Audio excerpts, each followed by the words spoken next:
আমাদের সেই গণ্টি, যে গণ্টিতে বর্ডার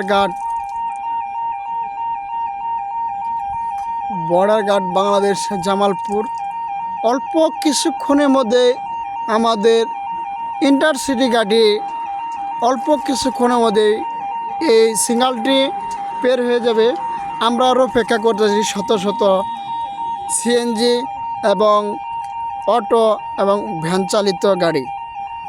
আমরা এই সংকেতে জানতে পারি এবং বুঝতে পারি এখানে ইন্টারসিটি তিস্তা ট্রেনটি অল্প কিছুক্ষণের মধ্যে পের হয়ে যাবে। আমরা সবাই সতর্ক সহিত আমরা এটি ধৈর্য ধরে আমরা অপেক্ষা করব।